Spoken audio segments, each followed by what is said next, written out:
start. All right. So today we're going to get into our PlantPAX overview, which is really an introduction to our top layer, getting into a DCS, which is our connected enterprise story. So many of you have heard versions of this, whether it would be ITOT convergence or things in that ladder, that sort of manner. The thought process that we have as Rockwell is we wanted to make sure that the data that you have, albeit from your smart sensors, your plant, your skid, your rig, the factory, being able to drive data to an enterprise level to make good business decisions. And of course, one of the mainstays of that is being able to have a good DCS solution in play. So before we get into some of the PlantPAX attributes for our modern DCS, let's talk through at a very quick high level of what I mean by DCS if you're not already familiar, which I think many of you are. So on the top layer here we have AssetCentre or asset management in the EWS and OWS for operator workstations. We have our process automation system servers, also known as PAS. We have some HMIs for some skids maybe, your process controllers or basic process control that you might be used to accustomed from a nomenclature standpoint. Variable speed drives, motor control centers, which include smart devices such as power monitor or overloads. And then at a layer one, you get into some of the valves and instrumentation at the very bottom of the screen, which comprises of many different portions of things that you're tracking and trying to control. So there's a system architecture, engineering efficiencies and ops that you're trying to drive, field devices, all the way down to making sure that you're building out security, whether it's at the control layer or at the enterprise layer. So there are many different attributes that comprises of what a distributed control system would touch. All right, so with that being said, our PlantPAX DCS houses four major tenets that we test and characterize. So first and foremost, we put a bound on how big, how many points of I/O, and how it's tested in Cleveland, Ohio. So we provide documentation around that. And as I'll talk to you around how we go about giving you tools to help you understand what PlantPAX means, you'll start to see the picture of what characterize really is. We have process safety, so we have both a SIL 2 solution set for process as well as a SIL 3, which is a part of the bundle. We have many engineering and configuration tools that we use. So one of them that you really would know about is Studio 5000 or RS Logix 5000, which is our controller software, as well as our FactoryTalk View set of products, which you may use today. Then on the right we have asset management. So that includes configuration as well as change management for those smart devices, albeit HART or Profibus or FieldBus. Then we have optimizers like model predictive control, batch, which is heavy, or sequencer, which is in our studio bundle. And then we build security throughout all those different pieces and embed them either in policies in FactoryTalk or either permissives in your different dashboarding or your faceplates that for a particular part of the process that you're trying to control. So those are the 8 tenets, and I'll get into a little bit here about what is primarily the newest and greatest thing for PlantPAX. Before I do that, let's talk about the characterization goals of our system. So we want to define every time we do releases and we add new products to the bundle, to the core. And the core of PlantPAX, for most of you, you already may have all these products in-house today. That is a Logix project or a Logix controller, albeit compactor control Logix. That is having the ability to have a HMI solution in play, whether that's a panel view or an industrial computer using the likes of FactoryTalk. Some sort of set of objects that are tying your HMI tag editors and your controller tags together. And then an I/O set, whether that's local or distributed I/O, that's passing information to a server that gives you information on your engineering workstations or your operator workstations. That is at its best the core. So what we've done is in Cleveland, we've taken an area lab where we've implemented a controller wall that has 50 plus racks. And we've scaled them. So if in our selection guide, you notice that there are several ways that you could go about having a solution. But in order to do that, we have to put bounds on what we've tested. So when you decide to implement PlantPAX, either as a greenfield or an expansion, there are bounds and rules on what makes sense with what we've tested. And that is what this slide represents. PlantPAX system characterization is a bunch of systems that have been put together that we've tested and put our own KPIs on so that we could make sure that there's a full robust system solution for our DCS control. All right. So for those that don't know, PlantPAX 4.0 was released in March.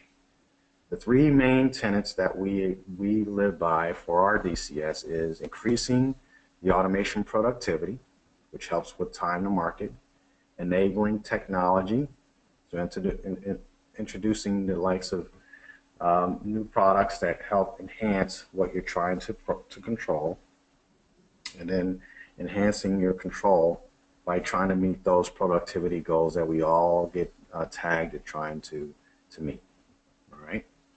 So those who are not familiar, this is our fourth release. That's pretty evident.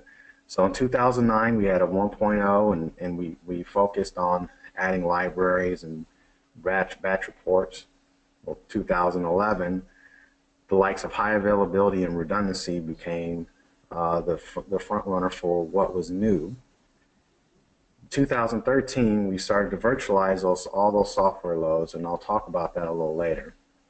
Increasing our engineering efficiency as well as our ability to view the information with our operators and what kind of access they had or permissions they had to pull, view, or control data. And in this version, as I talked to, our three tenets are automation productivity, enhancing technology, and enhancing control. All right.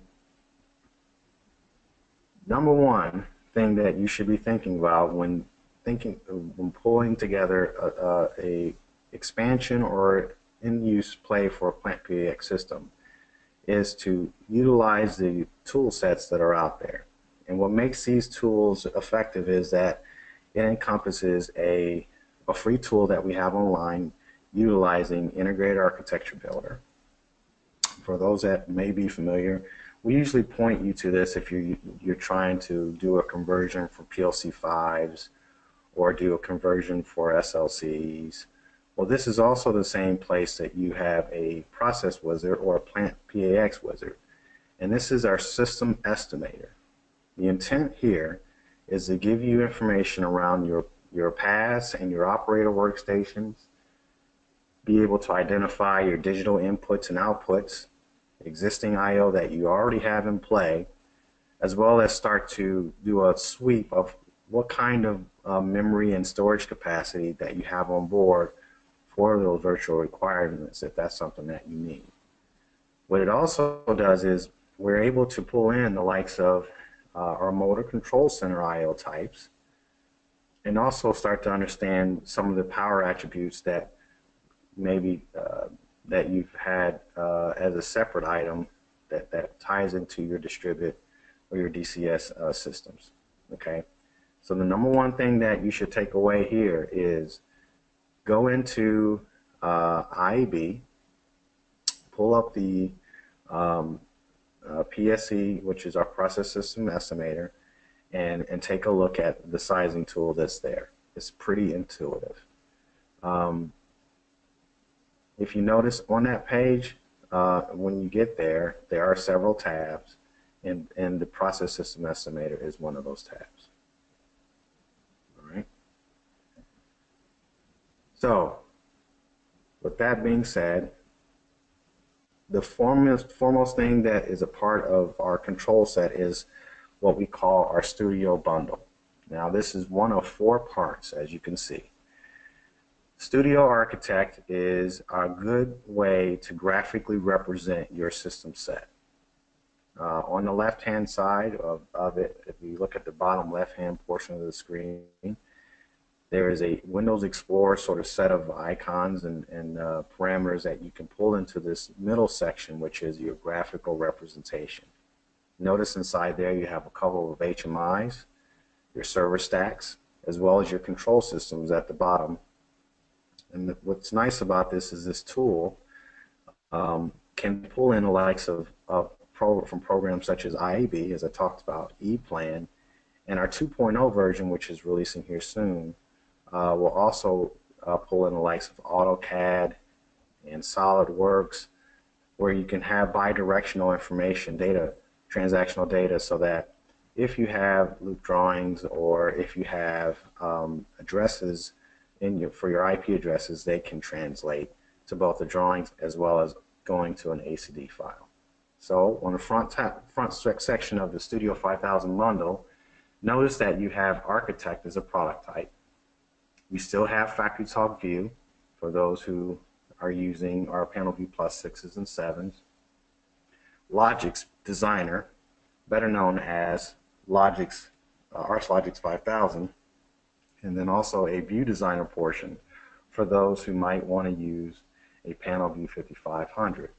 But for the likes of PlantPAX, the 3 main tenets that you will use will be Architect, FactoryTalk View, and Logix Designer. All right. So these objects allow you a simplified deployment, a single set of a single load of software, all encapsulated in our Studio 5000 bundle. We've also updated our library process objects, also known as strategies. So the difference here, before we called it PlantPAX library of objects, we've now changed it to process strategy of objects, because we updated our regulatory controls and motors and valves, implementing our new objects that take a lot less time to load. One of the biggest critiques that we had in coming up to speed on what defines us as a DCS company is how we use our objects, whether they're standard and pre-canned or can they be modified.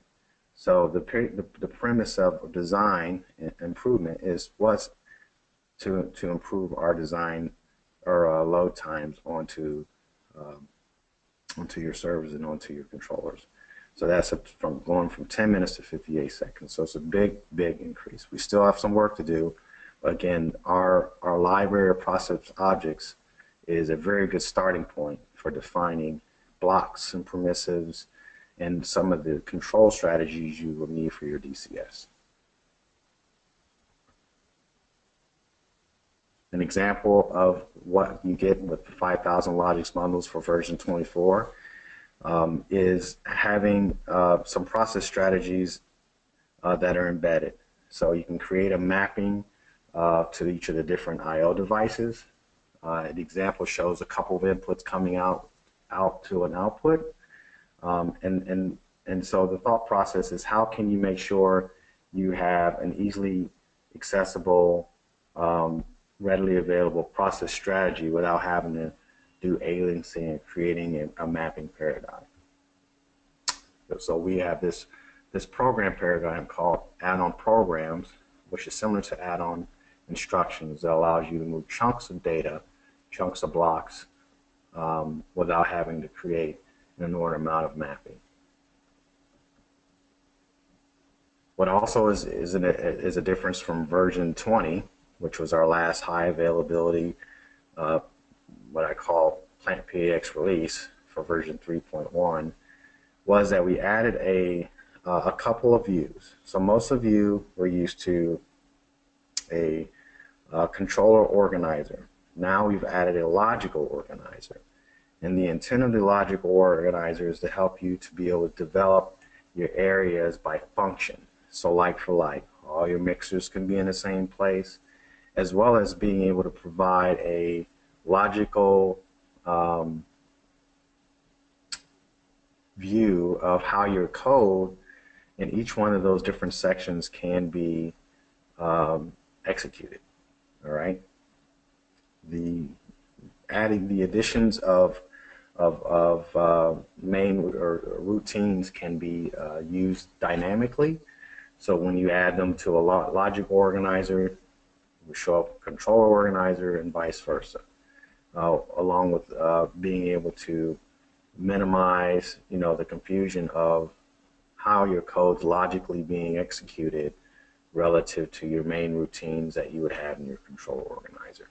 This is a really good tool when you're thinking about the likes of a section of your plant, or you have a set of OEM packages that are being put together where you would like to use the same sort of parameter sets, or systems integrators that are working with end users to drive out very similar packages for their plants or skids.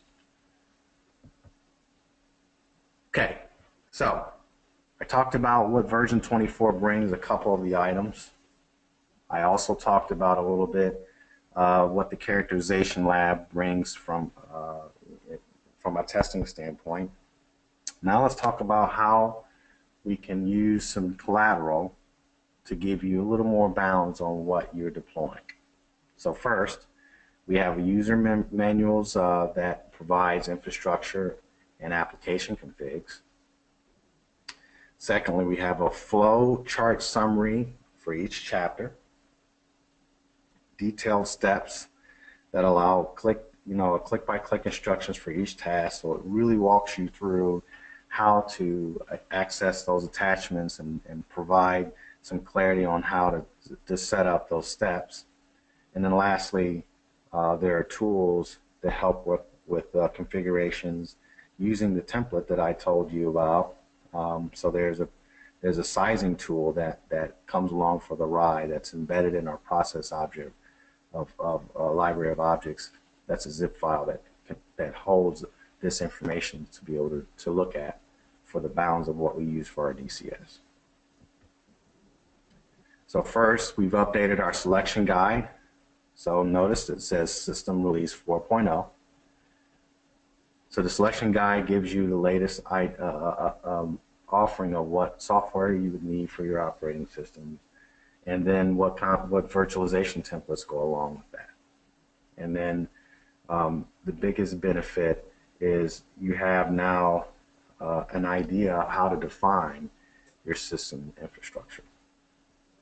Secondly, there is a new reference manual.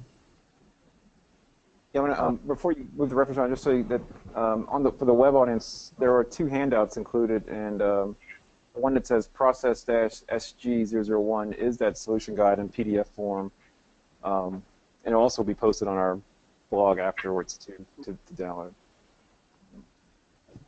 Thank you, Wayne. So, and then the second one is the System 4.0 PlantPAX DCS reference manual. So again, these are good overall reference manuals and selection guides to take a look at defining your system and helping to figure out which set of products will comprise of PlantPAX. Now, remember, most of you have in your systems some sort of version of Logix control that's there and HMI. So you're already mostly there. Now it's about being able to tie that information in and sending it up to points on a higher layer where you have access to control at the operator's workstations or engineering workstation. There's also a user manual which is pretty good because it has some good direction around very notable trouble spots such as group policy management, how to set up your FactoryTalk security relative to Windows security, and then the tie-in to some of the FactoryTalk products, which you guys may or may not utilize, which is a historian as a setup, and our change management solution, which is called AssetCentre. So this gives a good, this user guide gives you a good step-by-step instruction on how to set those configuration pieces up, as well as saving you a little time on the initial setup, especially if you're doing templates for virtualization. And then there's an application configuration user manual as well. So there are some instructions for creating some code that allows for how you configure the I/O, configure the historian, your controller and HMI for pieces, parts, and then adding diagnostics and how to tie that back to a change management system, which is our AssetCentre. So again, the integration that we've created here is to provide documentation for you to be able to take a look at how you employ DCS, but more importantly, if there are parts that are a la carte that you need to add to an existing system, this manual will help you get there, as well as the other three that I talked about. One of the other tools that is very good for trying to exercise a bit of standardization or best in class is our merge and compare tool. Now we've just released a 6.0 version. I think what's shown here is 5.0. But essentially what it does is allow you to take existing code and merge them and consolidate and take the best of what you want. So the 6.0 version that's out not only allows you to have this type of functionality, but now you have like-for-like solutions, whether it's UDT to UDT, AOI to AOI, so that the types themselves can be merged over without any issue. The biggest takeaway is it's supposed to help us and you with because of the testing, but more importantly, you be able to improve your developing efficiencies, especially if you have several folks banging on a project where the areas are very similar or the same as far as functionality. And I'll talk about some of the other attributes that help you with why this compare merge tool is so powerful. Okay, kind of change the slide here. So the application code manager is yet another way to utilize not only our library of process objects, but also a means of being able to use this merge and compare tool. The intent here is to take the set of libraries that you would like to see used as a repository to provide the same sort of objects over to a program or a set of code that you want to look the same.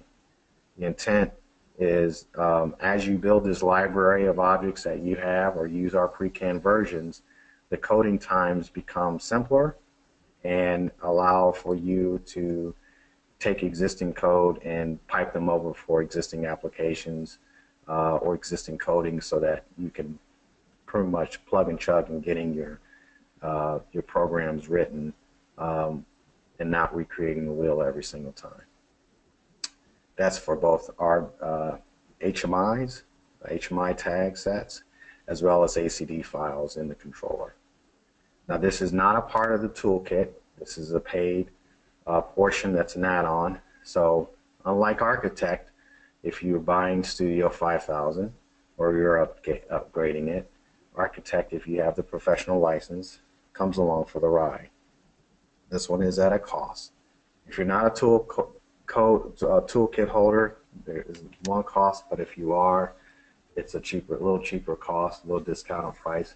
And if you're interested in that, make sure you talk to Wayne or any of the outside sales account managers you all deal with to get some more information, and we can provide that. We've also, in this release for 4.0, did some upgrades with our grouping of tag-based FactoryTalk alarms and events. Before, you would have a little bit of an issue of how you could rationalize the alarms. Now you can group those and go as deep as 4 layers. So that's very new. The benefit is that now the filtering and the view and the sorting functions by group name gives you a little different slice of how to acknowledge and or understand what kind of alarms that you may have without having to be bombarded with a pure just volume number of alarms. This is new for 24. We also have updated the alarm rollups. So notice in the example, you have the functions of defaulted alarms that are pointed. What's new is you can put functions on the end of them, returning whether alarms exist in faulted state, acknowledging the highest priority of alarms, and returning alarms or unacknowledged state. Gives you a little more information for choices within the for defining the alarm areas, which wasn't there. So it gives you a little more clarity on how you can think about prioritizing, shelving, unacknowledging or faulted alarms, how they can be prioritized in a roll-up with those indicators that you see there at the bottom. The thought process is it's going to remove some of the hindrances of which ones are more severe and relying on just a priority mapping on common knowledge. For FactoryTalk View SC, which we're currently at 8.2, we have added some features that were sort of troublesome for our pop-ups. Now the display will pop up where you point for your cursor versus it just being a default area. It used to be up on the right-hand side of it, and you'd have to drag it over. So that's relatively new. Actually, that's not new anymore since 8.2 is out. Then we also have implemented for 8.1 a distributed backup and restore tool. We've made it a lot easier than what has been in the past. So before, we would have a sort of a detailed approach that was like 9 steps to be able to do a restore. Backup was easier. Now we've put a much more user-friendly experience around creating your backup and restoring your archive. Very similar to what we have when you're trying to do that on a controller or a drive with a switch, or using the likes of AssetCentre as your change management tool for keeping your master and doing a restoration of your system. So this is a really nice tool set for your HMI portions for FactoryTalk VSE for restoring some of your code or backing up what your configurations are related to your HMIs.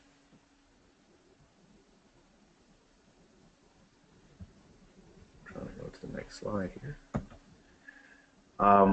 So AssetCentre 6.1, we introduced the likes of trying to provide good scan results, but more importantly, giving you some database limitations, so you get an idea of your warning sizes for your servers. All right. So before you could, how could you figure out the sizes of your capture logs and how often it should refresh? Now you have the ability to make some changes within those sets. Now, what's not here is, since then we've come out with FactoryTalk AssetCentre 7.0.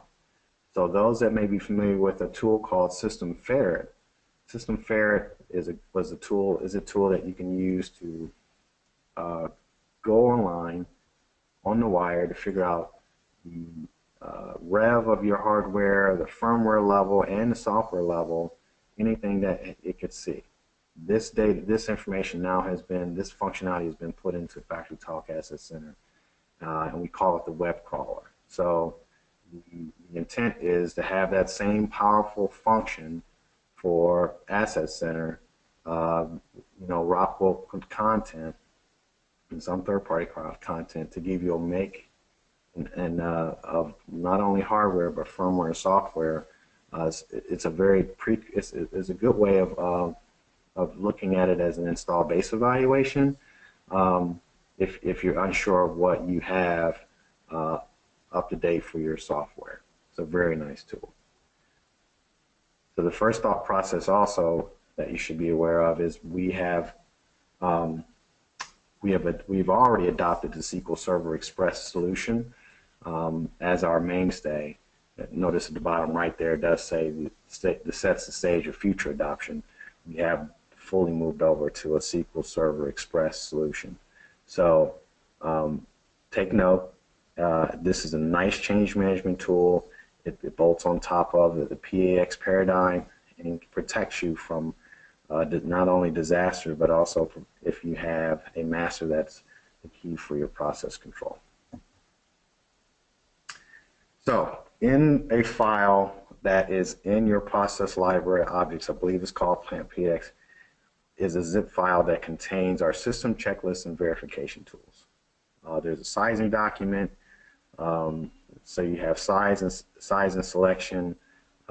It's a Microsoft Excel checklist, and it will give you, as the legend indicates at the bottom there, it will give you a failure for outside recommendations, and that's from the characterization lab that we have in Cleveland.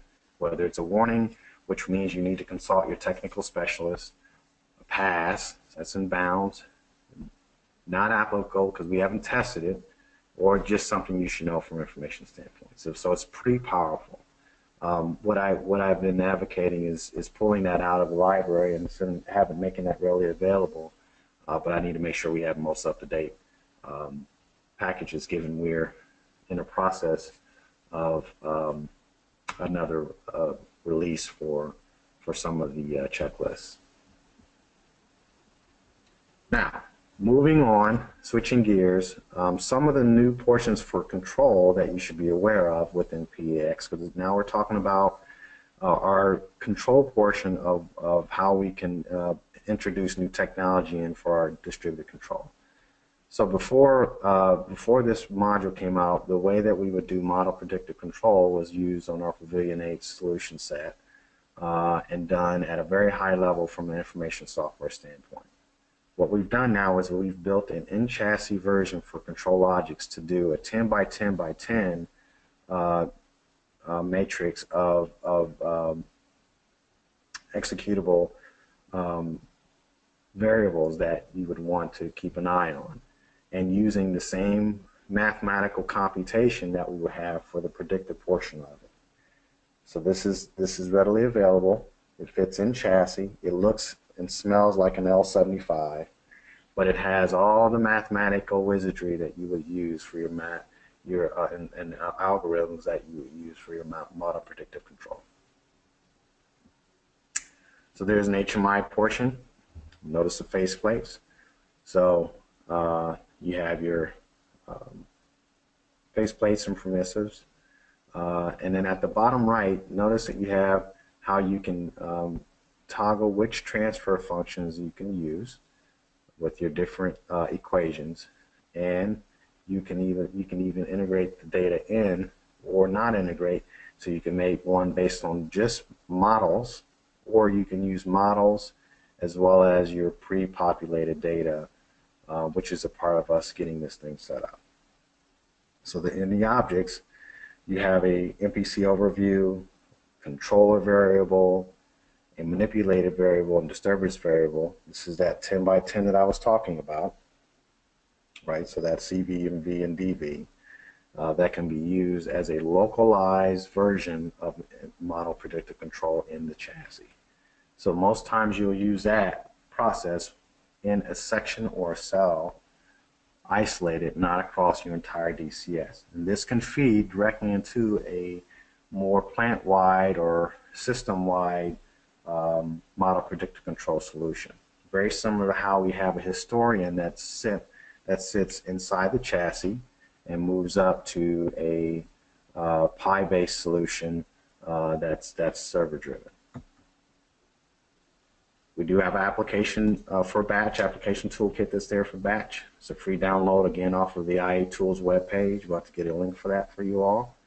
That offers easy to use best practices for implementing batch. Or if batch is too heavy, but you do want a mixing sort of a change of state type of solution, you can use the Studio 5000 sequencer that's more of a scaled down version of what we would use for full-blown FactoryTalk batch type of install.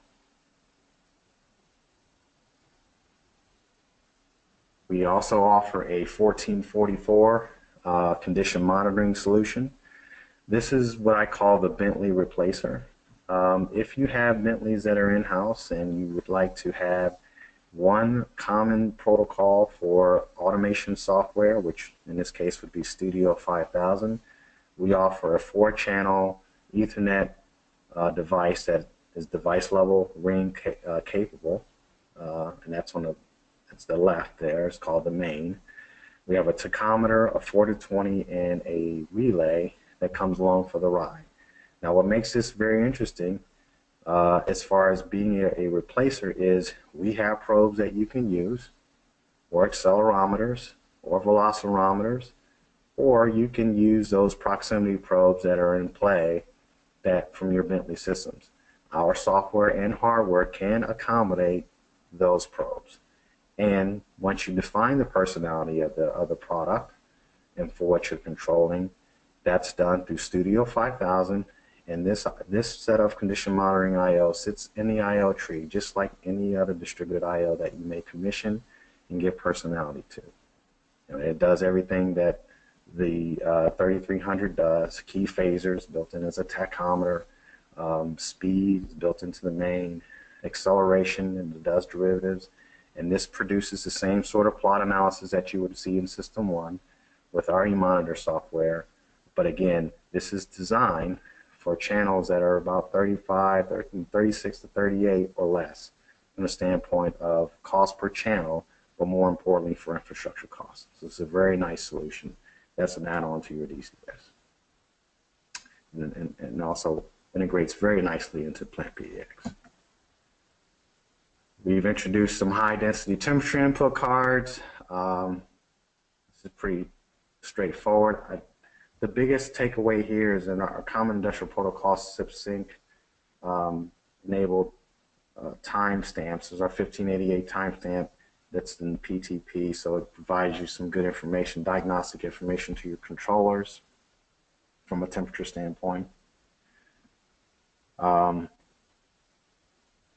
We've added in some new blocks. So there's a deadband controller object, which is good for on and off control for analog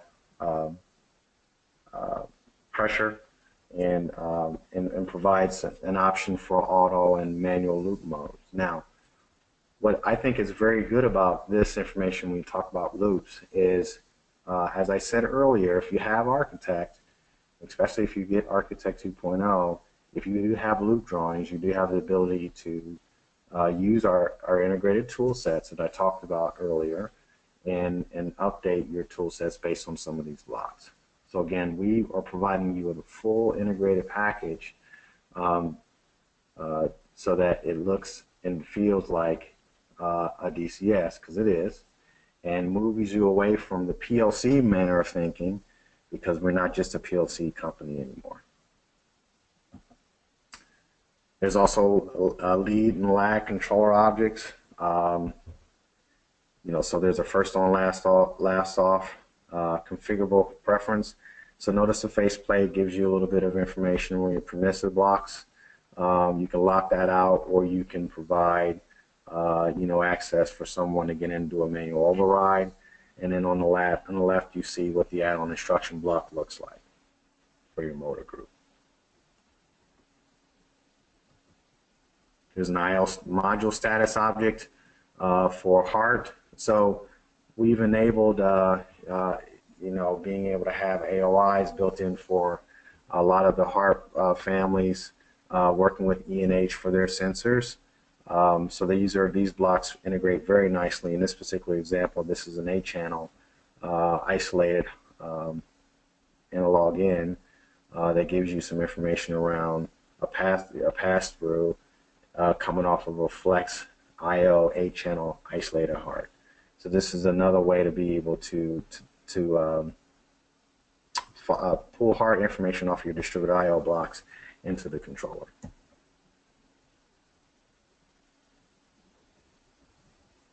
As I said earlier, Indris and Hauser's devices are integrated very nicely into our major platforms, where AOIs are designed and provides channel arrays for our heart analog ends, so that the alarm blocks there and comma blocks there are specified. So what this does essentially in a nutshell is it streamlines your integration and cuts down on your design time and allows for you to do some field device configuration updates on the fly.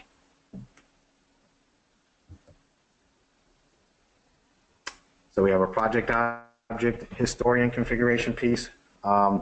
This gives you an idea of how to organize your historized data. And again, I go back to there are a couple ways you can go about doing this. There's a site edition, which is our Pi house, but there's also a local version for how you can pull process object information out of your controllers.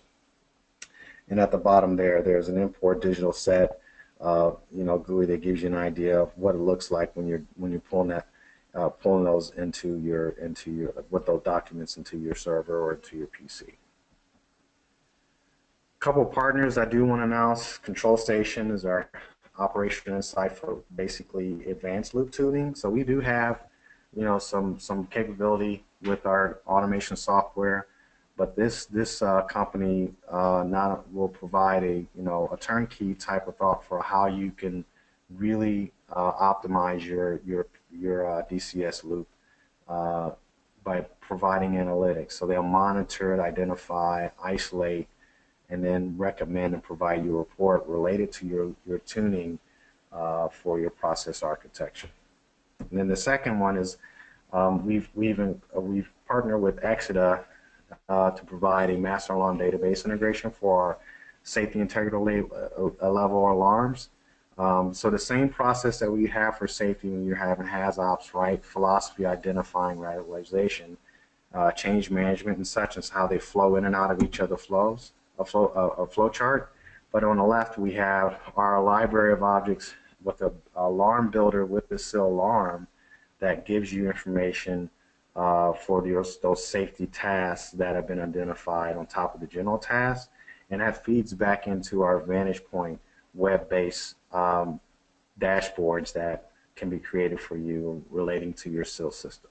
So this layer of protection from a LOPA standpoint is critical on top of your basic process control systems.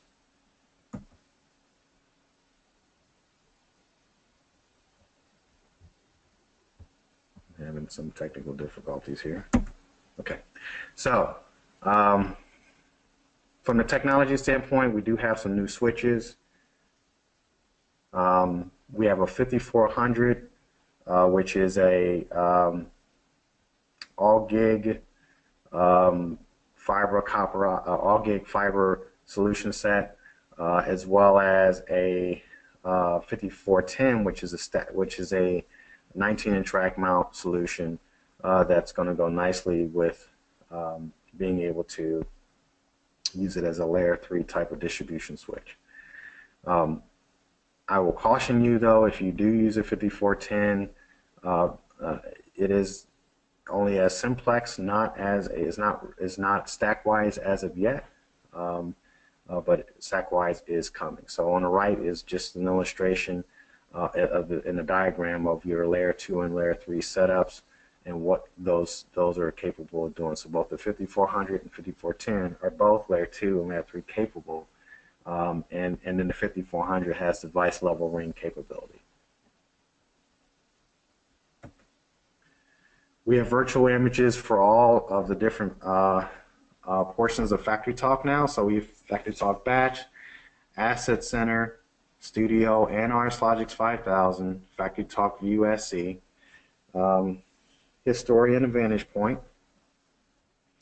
And we use our SQL Server, in this case SQL Server, SQL Express, to virtualize, and these templates can be bought in, as a grouping or ad hoc, and we can get that to you for information. But the whole point is we needed to align our releases to this 4.0 paradigm, and there are, we're finally complete from the standpoint of having templates for all of the software loads to save yourself some server space by not having to buy pieces of glass for each of the different software pieces. All right. So, in summary, we have increased our automation productivity. So I talked about how we leverage some of the Studio 5000 enhancements. There are more blocks that I haven't talked about, but I encourage you to explore on your own, or use the selection guide and information that are provided, which also includes our Studio 5000 Architect offering.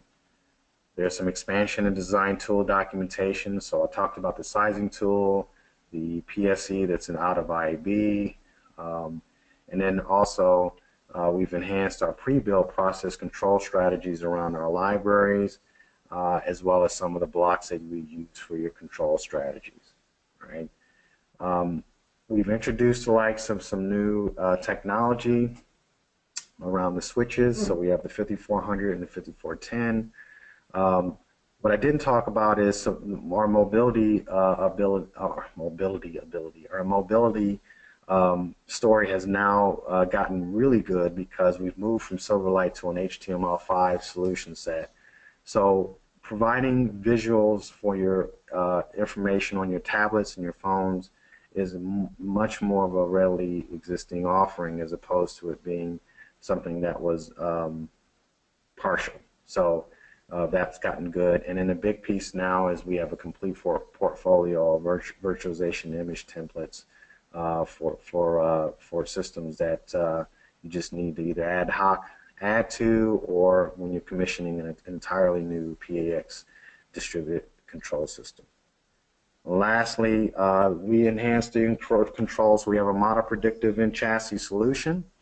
We are leveraging off of both the ACD files and our HMI solutions with FactoryTalk by adding new objects, as well as updating the objects so that you can look at those different permissions on your faceplates. And then we made it a little more a lot easier to implement a batch application with a step-by-step solution and flow. So those are your 3 tenets for 4.0.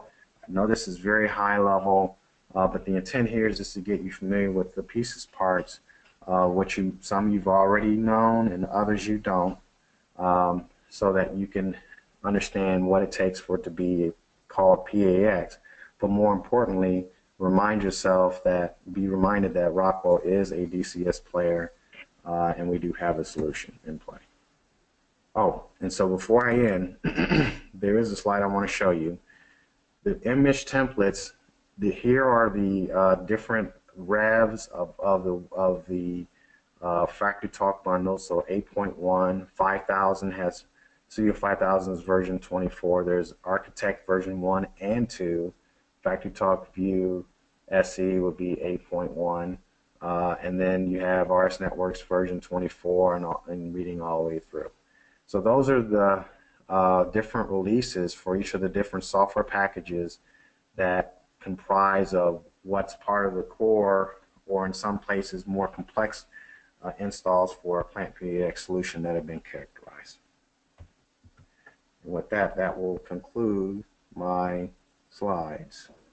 Any questions? All right, Chris, thanks. If there's any questions in the room, we'll have a microphone so Chris can hear you. And if you're online, feel free to raise your hand, and I can either type in a question or I can actually unmute your line as well.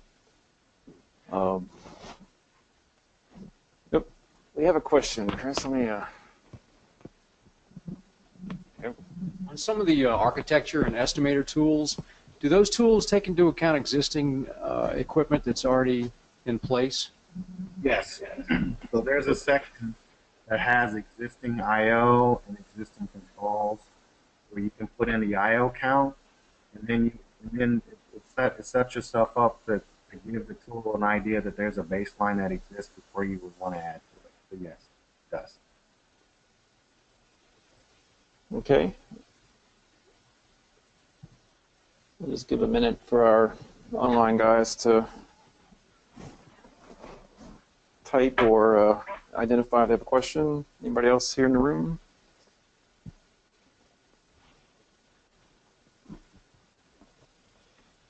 So I think, like Chris had mentioned a second ago, that Rockwell is a DCS, is a DCS vendor. I think a lot of times we have, perhaps that has not really been marketed very well or hasn't quite been known, but we are. And I think as we go forward, especially into the next year, in 2017, we're going to do a lot more around the process solution, some training, probably some integrator type training days. Everybody up to speed on what this solution is. Again, this was very high level, but we can get much deeper into the pieces, parts. Biggest takeaway is, I think in the beginning, as Chris mentioned, everything has been tested and characterized in a lab. So it's not like we're just saying, hey, plug these pieces together and it should do what we're saying. They have been extensively tested and characterized, and they're all pieces that you have used and are familiar with. So it's a nice solution to consider going forward. So I don't see any questions, Chris, online, and so if that's the case, we will cut everybody loose a few minutes early. Once again, thanks for all of our audience online and live. Just to reiterate, the blog site, I'll send out the links to all the attendees, but we'll have the slide deck from today will be up there. A lot of the references that Chris had mentioned, the solution guide, or the solution guide, the operator user's manual, some of the other reference documents will be on that blog site and that link. So I'll put all that there for you guys to find easily. And of course, always reach out to myself or your account manager if you want to learn more. All right, thanks again, everybody. Appreciate it, and enjoy the rest of your day. Chris, thank you very much as well. All right, you guys have a good day.